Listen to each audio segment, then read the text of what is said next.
welcome back to my channel. My name is Renee. Today's video I'm going to be sharing with you guys 20 lessons that I have learned in my life that I will never ever forget. I'm going to go ahead and dive into it because we have 20 things to go over. So number one, if you guys are subscribers, you know that this does not come to a shock, but it's the power of our thoughts. Something that was such a profound lesson for me is something that I learned in Eckhart Tolle's book, A New Earth, and he describes that there's a separation between the thinker and then yourself. So when we have a thought, who is actually listening to the thought? So I believe that there's separation between the ego, where our thoughts kind of stem from based on our culture, our past, the way that we were raised, our society, all that stuff, but then we also have our pure soul.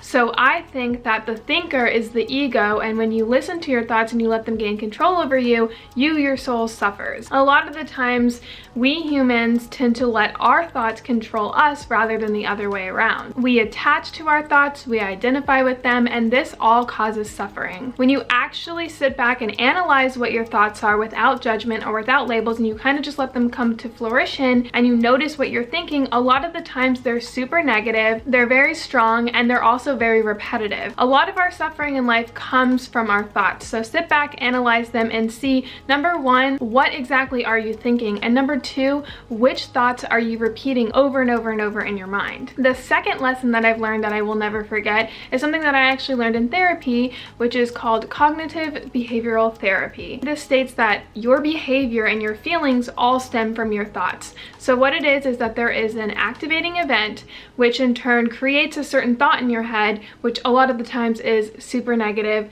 super exaggerated, and not even real. And then that creates certain feelings based on those thoughts, and then those feelings become our behavior. We act in terms of how we're feeling, we feel in terms of how we're thinking, and we're thinking based on how we perceive the world, the activating event. So when you think about it, our emotions and our feelings are actually our thoughts being brought forward into the physical world. So if you're having a hard time trying to figure out what you're thinking or where your thoughts are, see how you're feeling. If you're ever feeling upset or down, notice, what am I thinking right now? And if you're ever feeling good too, you should also become aware of what you're thinking. That way you know in the future, if you are ever feeling down, what were those thoughts that got you in a really happy, fulfilled mood? Number three comes from Eckhart Tolle again. This one is so insane to think about. Basically, there's no past and there's no future. This only exists in the mind. All we ever have is right now. A lot of the times our past and our future are completely irrelevant, but they cause pain in your current situation, which is really sad. When we think about the future, we tend to worry and we tend to have a lot of anxiety. And then if we think about the past, a lot of the times depression comes into play. I mean, animals don't use time. They don't think about the past. They don't think about the future. We humans are the ones that do that. Imagine the earth devoid of human life, inhabited only by plants and animals. Would it still have a past and a future? Could we still speak of time in a meaningful way?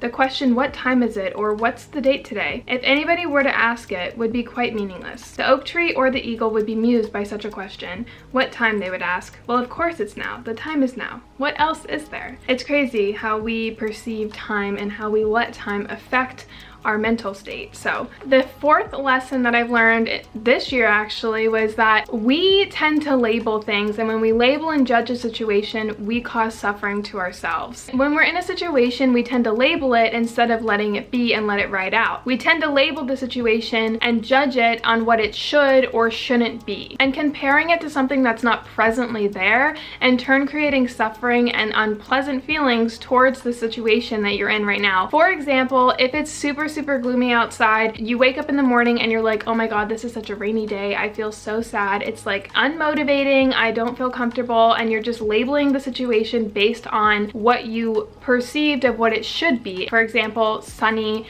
bright, and you're comparing it to when the sunny weather was there before, so you know what the sunny weather looks like, and you're comparing the current situation to something that is not happening right now, but you're creating suffering by comparing it to something that's not even there. It's just like this whole loop that I think is like super relevant, and you can honestly use this in terms of any situation in life. When you feel uncomfortable about a certain situation, see if you're labeling it or judging it or comparing it to something that's not happening right now, and try your best to kind of like shift over into being present and just letting it be without judging or placing a label on it, and you will find that like it's not as big of a deal as you're making it out to be, and you actually find joy and happiness in the situation rather than like unpleasant feelings. The fifth thing is another Eckhart Tolle thing, and it's the perception of time. So when I read a lot of Eckhart Tolle's books, he's very into being present, but I think sometimes like, okay, well, being present is really good, but sometimes don't we have to think about, you know, the future, getting things done and preparing for certain things?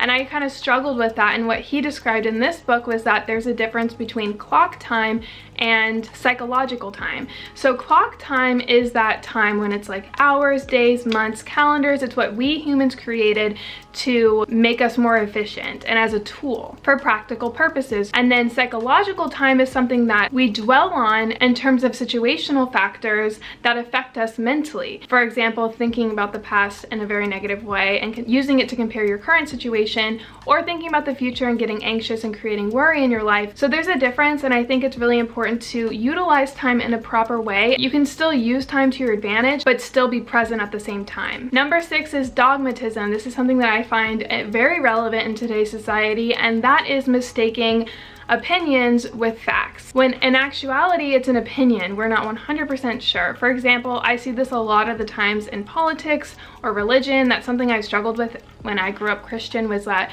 they stated things as if they knew what was happening. And like, you can sit there and preach and spread whatever religion that you want, but to sit there and state it as an actual fact, to me, is just misleading, and it doesn't pave way for like growth and learning and being able to question certain things and curiosity, which is just our innate nature as human beings. So that's just something that I've learned in terms of my expression of words, is to state them as opinions rather than facts, because that's just dogmatism. It's not a great thing to speak like that. Number 7 is overgeneralization, or distortion, if you will. Basically, this is going and dramatizing your present moment, and this is something that I struggle with. If I ever have something happen to me, I tend to over-exaggerate it to the point where I'm telling myself a false lie. And if you go back to the cognitive behavioral therapy example that I used, when you say something, it's going to reflect how you're feeling as well as your behavior. So if you're over-exaggerating a situation, imagine how you're going to be over-exaggerating in terms of feeling-wise and your behavior. And I use this example a lot, but I'm going to say it again for anyone that's new, is that if you spilled milk in a grocery store, your first innate instinct is, oh my god, that's so embarrassing, everyone's staring at me, this is so embarrassing, and you just over-exaggerated the whole situation. If you really analyze your situation and you look, not everybody in the store is staring at you. You don't know that for a fact, but you just told yourself that. So feeling wise, you're gonna feel as if everyone's staring at you, and your behavior is going to feel as if everyone's staring at you. If you're ever feeling like super overwhelmed, see if what you're telling yourself is an exaggerated version of what's really happening. For example, if you looked around and you spilled the milk, like, okay, yes, 1, I did spill the milk. 2, there's an employee coming my way to come help me. 3, there's 1 person staring at me. Okay, like, that's the truth. And a lot of the times when we have anxiety, especially for me, I learned that I tell myself exaggerated truths of what's really happening. I'm telling myself lies, and that's why I create this overwhelm internally in my physical body. So that's just something that I personally struggle with, and it's something I wanted to throw in here if it could be any benefit to you. And number 8 is also another thing that I've learned in terms of my social anxiety, and it's a YouTube video that I'll leave linked down below if you guys are interested, by Peterson, and he talks about social anxiety, and there's like a hack that you can learn in order to kind of overcome that. Or you can use this tactic in terms of public speaking if you ever get nervous when you are speaking publicly. When we are nervous or shy or feeling awkward or anything like that, we tend to kind of like hunch in and go inward and look down and not make eye contact. And that's because our nature is to, when we feel attacked or we feel vulnerable in a situation, in nature, we would hunch down and show our fear or whatever is happening that's creating this feeling in us. We're going to show them that we are not a threat so that we can survive this, because we're feeling obviously like we're not going to survive. So we hunch down, look down, don't make eye contact to show the predator that we have no threat. Please leave me alone. I want to survive. That's what we do. It's a defense mechanism. Unfortunately, we still have that in our brain. So when we feel uncomfortable in social situations or public speaking or whatever the case is, we tend to hunch down, not make eye contact, get nervous, shy, and just kind of crouch in our little safety, to show that we're not a threat, because feeling wise we're feeling vulnerable and uncomfortable. And what Jordan Peterson says is that if you talk to one person, it makes social anxiety a whole lot less scarier, because it's so much easier to talk to one person than it is to talk to, like, obviously a full crowd of people. So if you ever are in a full crowd of people, or you're around people, then you're getting a little bit of anxiety, or you're public speaking, talk to one person. And you can go across the room and keep talking to other people, but when you talk to somebody, make that visual eye contact and talk to that one person, because it's so much easier than talking to, like, everyone. Number 9 is to stop apologizing. This is something that we women, I feel like, do a lot more than men. And it's something that I've been around people who do it, and I don't think it's necessary. There's a book that I read called A Simple Favor, where one of the characters says, like, not to apologize because it's a fucked up female habit, and it really is. There's actually a couple quotes. Where's my phone? Hey Siri? Oh, where are you? Okay. Yes? Found her. So the quote I found was on Twitter, and it says, advice for girls: be loud and gross and take up space. Stop saying sorry and start saying don't interrupt me. Stop saying because I have a boyfriend and start saying because I said so. Say no and say none of your business. Take selfies and don't laugh at jokes that aren't funny. Be snide and sarcastic and wear your hair the way you like it. Help out other girls and be vocal about what makes you mad. Be masculine and feminine and both and neither, and be unapologetic. Don't set aside your comfort for, it says boys' egos, but I think that's just society's egos. And I think, yes, you know, I think it's really hard to be a female, but I feel like we're growing as females. I'm not like a super feminist or anything like that, but that just like really spoke to me, and I was like, yes. You know? The 10th lesson I kind of came up with recently, because I see a lot of people use their past as an excuse for their current behavior. But I think there's a huge difference in noticing your current faults from your past, but using your past as a way of understanding your behavior and changing it to be better. Because there's things that have come up in my therapy that I've learned stem from my past, but I'm not going to sit there and use it as an excuse and play the victim card as to why I'm behaving in a certain way. If I'm behaving in a way that I don't feel is appropriate, and yes, it's based on my past, I will do everything in my power to try to change that subconscious thinking, to change my behavior. I will never let my past be an excuse for being a shitty person, and I know people who do that currently, and it just like drives me nuts when they sit there and behave a certain way and they say, oh, it's because like when I was a kid like this happened. It's like, okay, you recognize that, so change it now. Why are you letting that be an excuse for your behavior? The 11th thing is something that I've also started doing this year in terms of fear. The more that you put yourself in the situation that you're fearful of, the less fearful it becomes. You have to keep pushing yourself to be in those uncomfortable situations, and the more you do that, the more familiar you become with what's making you fearful, and that lessens the fear, because what we're afraid of most of the times is the fear of unknown. And when we protect ourselves by not putting ourselves in situations that we fear, we are actually doing more damage than we are good. The more that you put yourself in those situations, the quicker it is to overcome those fears. So just keep trying to push yourself. If you're ever fearful of a situation, obviously safety first, nothing like super crazy, but just in terms of like your personal fears, push yourself to keep being in situations like that, because it'll go away. I'm telling you guys from experience, just do that. The 12th lesson is the key to success, which is ding ding ding, action. We tend to overcomplicate things. We, one, plan like freaking crazy when there's power in simplicity. I think planning is crucial, but there's so much more power in simplicity. If you sit there and overplan and overdo everything, you're gonna make it way more complicated than it needs to be. Number 2, we think too much about it. Number 3, we worry a lot about it, about failing, about other people's opinions, about all this other stuff. And number 4, we keep talking about it to people thinking like, oh yeah, the more I talk about it, the more it's gonna happen. But it's like, the more you talk about it, the less I'm seeing you actually doing it, and the more I'm seeing you talking about it, and it just like, it's not, I don't see you actually doing it. You're never gonna get anywhere with that. So in terms of action, there's 3 things that kind of drive me to success, and that's persistence, consistency, and repetition. That's all you need. Just do it.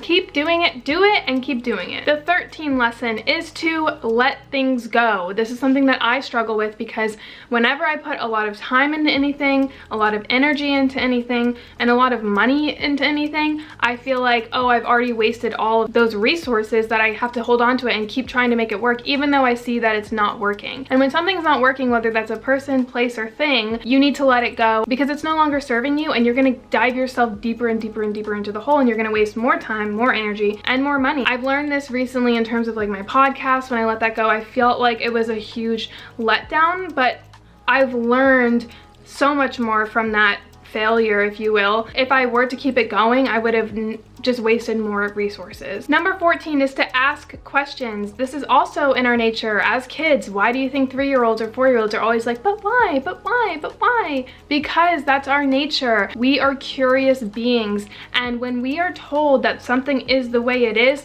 we have the right to question that. Curiosity makes us smarter. If you are one to believe what is in front of you without any proof or evidence or even just your own research, that is being ignorant. I'm sorry, point blank, ignorant. And this is again something I see a lot in religion. I grew up Christian, and going to churches, it was like, this is the way, and if this person says it, that's how it is. Or even in schools, like they'll tell you something and it's like, if it's in the textbook, like that's how it is. And it's like, no, we have the right to question things. That makes us grow smarter as human beings.